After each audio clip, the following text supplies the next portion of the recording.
तो यहाँ पे सारे लोग जो इकट्ठा होते हैं, हम लोग भी अपना जहाँ जहाँ नौकरी मुलाजमत कर रहे हैं वहाँ से आ जाते हैं, दूर दराज से लोग इकट्ठा होते हैं। मुहर्रम में क्यों होते हैं?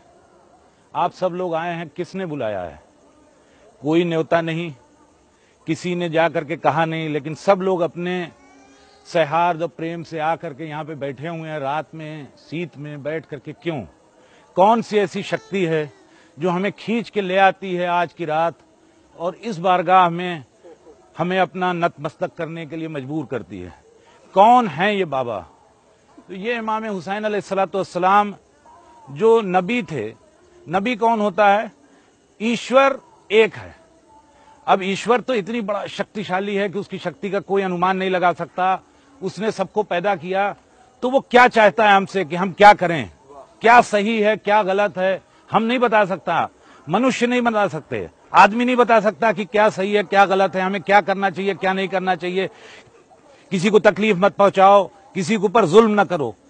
बुनियाद जो है, जिस चीज पर सारी चीज की नींव रखी गई है, वो ये है कि भाई किसी पर जुल्म नहीं होना चाहिए, किसी के साथ अन्याय नहीं होना चाहिए। और इसी बात के लिए ईश्वर ने दुनिया में हर जमीन पे हर जगह पर अपने लोगों को भेजा, जिनको नबी कहा, किसी ने अवतार कहा, अलग अलग नामों से जाना गया, जो उसकी बात को हम तक पहुंचाते हैं। उनमें ऐश्वर्य शक्ति होती है जिससे वो ईश्वर से भी कनेक्टेड होते हैं, और हमारे जैसा शरीर होता है जिससे हम ये समझते हैं कि वो मनुष्य हैं। उसी कड़ी की आखिरी कड़ी जो थे वो रसूलुल्लाह सल्लल्लाहु अलैहि वसल्लम, मोहम्मद सल्लल्लाहु अलैहि वसल्लम थे, जो मक्के में पैदा हुए और उन्होंने ये ऐलान किया कि भाई ईश्वर एक है, उसको मानो और लड़ाई झगड़ा दंगा चोरी चकारी बदमाशी गुंडागर्दी मत करो, सुख शांति से रहो, प्यार मोहब्बत से रहो और किसी को तकलीफ मत पहुंचाओ।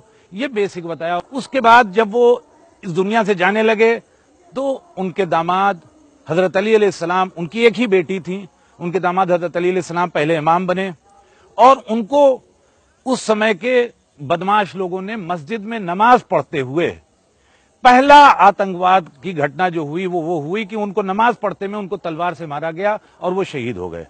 उसके बाद रसूलुल्लाह के नवासे, बड़े नाती जो थे वो इमाम हसन अलैहिस्सलाम, वो इमाम रहे, और उसके बाद इमाम हुसैन अलैहिस्सलाम, ये रसूलुल्लाह के मोहम्मद साहब के नाती, छोटे नाती, और उनकी बेटी जनाब सैयदा के बेटे, बहुत चहेते बेटे, बहुत नाज उठाए हुए बेटे।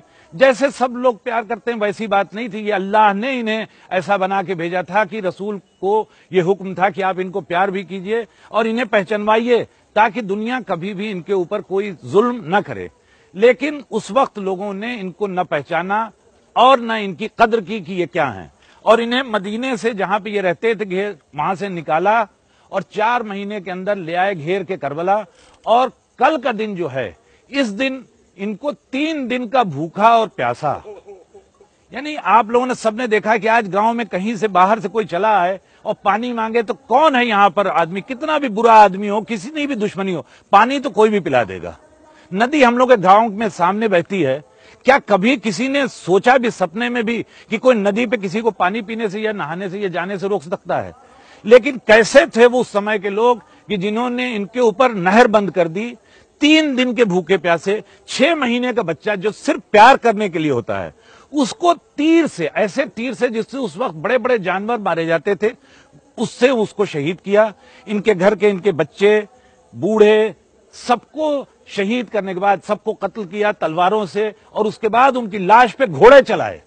हम क्यों आते हैं हर साल, हम क्यों ताजिया उठाते हैं? आप लोगों के अंदर ये क्यों दुख के माहौल अपने आप दिल उमड़ रहा है? इसलिए कि इनकी लाश को दफन नहीं करने दिया गया। अंतिम संस्कार इमाम हुसैन अलैहिस्सलाम का नहीं हुआ, इसीलिए हर साल हम लोग अंतिम संस्कार करने के लिए सुबह को ताजिया उठाते हैं, लेके जाते हैं और वहां इमामबाड़े में दफन करते हैं और तवाफ करके ले आते हैं। और हर साल बनाते हैं। क्यों? क्योंकि न तो इनके बच्चों को रोने दिया गया, न इनकी घर की औरतों को रोने दिया गया, न इनका गम मनाने दिया गया, न इनकी लाश को दफनाया गया। और इसके बाद यहीं पे जुल्म खत्म नहीं हुआ, इनके घर की औरतों को, बच्चों को कैद करके रस्सी में बांध के 4200 किलोमीटर तक चलाया गया।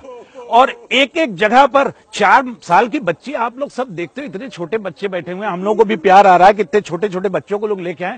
اگر کوئی آج یہاں پر کوئی آدمی کہیں کا بھی ہو 4 برس کی بچی کو کوئی تماچا مار دے تو مطلب کوئی برداشت کرے گا؟ آپ سوچئے کہ امام حسین علیہ السلام کی 4 سال کی بچی, اس کو 4200 کلومیٹر تک اتنے تماچے مارے گئے کہ وہ وہاں کے قید خانے میں ہی شہید ہو گئی. تو ہم لوگ انہی کا غم منانے کے لیے آئے ہیں, اور نہ مولا آپ سے کچھ چاہتے ہیں نہ کسی کو کچھ چاہیے. یہاں سے تو خالی ملتا ہے ہم لوگوں کو, آپ کو بھی ملتا ہے, ہم سب کو ملتا ہے, پوری دنیا کو مل رہا ہے.